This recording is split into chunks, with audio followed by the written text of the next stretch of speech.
Webtober, kecelakaan kereta api di Bekasi Timur bukan cuma soal tabrakan biasa, tapi juga meninggalkan luka mendalam, terutama bagi para korban dan keluarga, yang bikin hati makin miris. Sebagian besar korban justru berasal dari gerbong perempuan. Gerbong yang selama ini dianggap lebih aman, justru jadi titik paling berdampak. Lalu, sebenarnya seperti apa kondisi gerbong perempuan itu? Dan bagaimana kronologi kejadian sampai bisa separah ini? Kita mulai dari kronologi kejadian. Peristiwa ini berawal dari sebuah taksi online yang mogok di perlintasan rel kereta. Diduga karena mati mesin. Kendaraan tersebut berhenti tepat di jalur dan di saat yang sama KRL jurusan Jakarta Cikarang melintas dan akhirnya menabrak kendaraan tersebut. Benturan pertama pun terjadi. Setelah kejadian itu, sistem langsung memberikan sinyal darurat. KRL dari arah sebaliknya, yaitu jurusan Cikarang Jakarta yang berada di jalur berseberangan langsung berhenti. Namun situasi berubah dalam hitungan menit ketika kereta api Argo Bromo Anggrek, kereta jarak jauh dari Gambir menuju Surabaya, melaju di jalur yang sama. Karena jarak yang sudah terlalu dekat, tabrakan pun tak bisa dihindari. Kereta tersebut menghantam rangkaian KRL yang sedang berhenti. Dan disitulah dampak paling besar terjadi.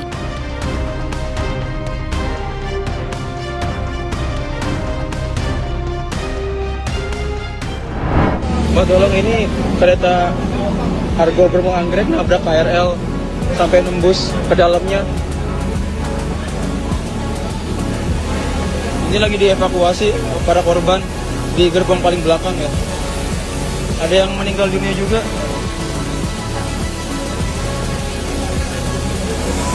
Oh ya Allah, tabrakan sama kereta jarak jauh ya. Ya Allah. Ya Allah, ya Allah. Tabrakan sama kereta jarak jauh. Ya Allah. Ya Allah, ya Allah. Ditobrok sama kereta jarak jauh.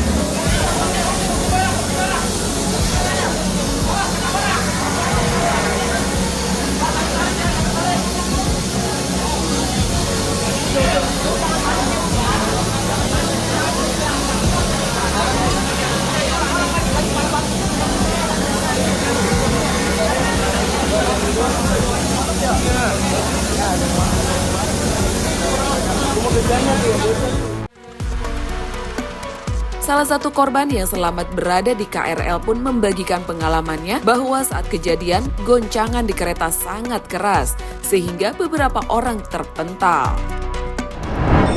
Dari belakang, dari sana dan mana? Bukan di arah sana, dari belakang dong. Dari arah Jakarta ke Cikarang, dari Jawa itu nabrak kita. Langsung tembus ke belakang gitu. Situasi di dalam kereta saat ada itu semua panik atau gimana Pak? Ya pada panik. Tadinya juga kita orang panik karena kereta depan kita kan takut menabrak yang depan kan mobil. Nah ternyata dari belakang ditabrak lagi kita orang. Mungkin guncangannya. Berarti guncangannya besar banget ya Pak? Iya, pada mental semua. Bapak-bapak juga, mental. Oh, udah kita lari, bapak. Ibu habis ngantar bapak-bapak sama anak kecil. Neng, cepet Neng. Pada saat kejadian Ibu ada di gerbong berapa? Gerbong 5, tapi paling perbatasan itu, perbatasan 4 ke 5, Ibu kan di prioritas kadang-kadang, karena kan biar cepet keluar, kalau di tengah kan gimana gitu kan. Dan pada saat itu memang keretanya lagi penuh Bang? Enggak, kalau nggak penuh, justru nggak penuh, makanya kata ibu tumben sih, kereta nggak penuh gitu aja sih. Makanya tadi anak perempuan tadi udah dibawa ke rumah sakit, yang satu juga udah dibawa ke rumah sakit, ibu nolongin 2 doang. Namun berbeda dengan kesaksian penumpang yang berada di dalam kereta jarak jauh Argo Bromo. Saat kecelakaan itu berlangsung, kereta terasa goncangan dan mendadak berhenti. Walaupun guncangan tidak terlalu kencang, tapi cukup membuat panik semua penumpang.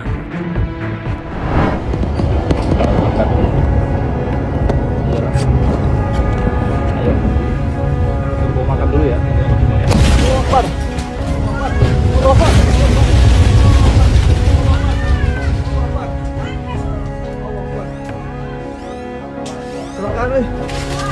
Kecelakaan Mami.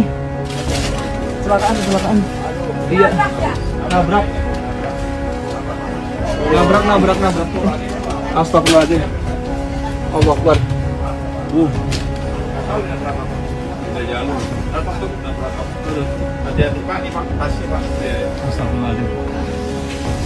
Nabrak teman-teman semuanya. Nabrak, berantakan semua tasnya. Allahu Akbar. Berantak ini, nabrak. Allahu Akbar. Allahu Akbar. Kenapa tadi Pak? Apa ya? Cuma ini, iya tapi Aman Pak tapi? aman. Itu kenapa Pak? Astagfirullahaladzim ya Allah. Yang jadi perhatian nih guys, bagian yang tertabrak adalah gerbong paling belakang. Dan seperti yang kita ketahui, gerbong belakang ini merupakan gerbong khusus perempuan atau KKW.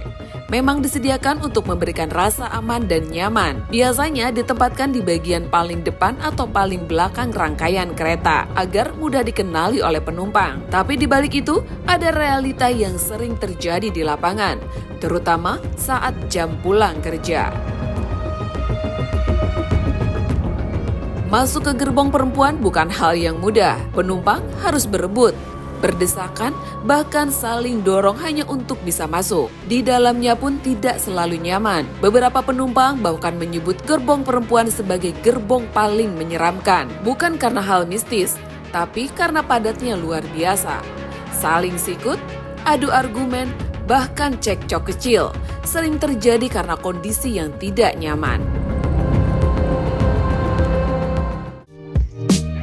Tapi di sisi lain, para penumpang tidak punya banyak pilihan karena KRL tetap jadi transportasi favorit karena lebih cepat, murah, dan efisien dibandingkan harus menghadapi macet di jalanan.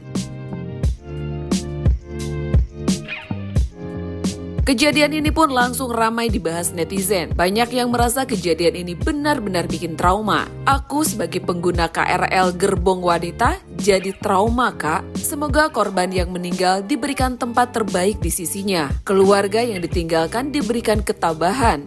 Amin. Ya Allah, doa terbaik untuk wanita-wanita hebat yang berjuang mencari rupiah untuk keluarga. Yang ditinggalkan semoga diberikan ketabahan. Keras banget ya dunia untuk perempuan. Tragedi ini jadi pengingat bahwa di balik rutinitas harian yang terlihat biasa, ada resiko besar yang kadang tidak kita sadari. Gerbong perempuan yang selama ini jadi pilihan utama justru jadi titik paling berdampak dalam kejadian ini. Semua pihak tentu berharap kejadian seperti ini tidak terulang kembali dan sistem keamanan bisa lebih diperketat ke depannya. Tapi nih yang jadi pertanyaan sekarang, apakah ini murni kecelakaan beruntun atau ada celah sistem yang sebenarnya bisa dicegah sejak awal?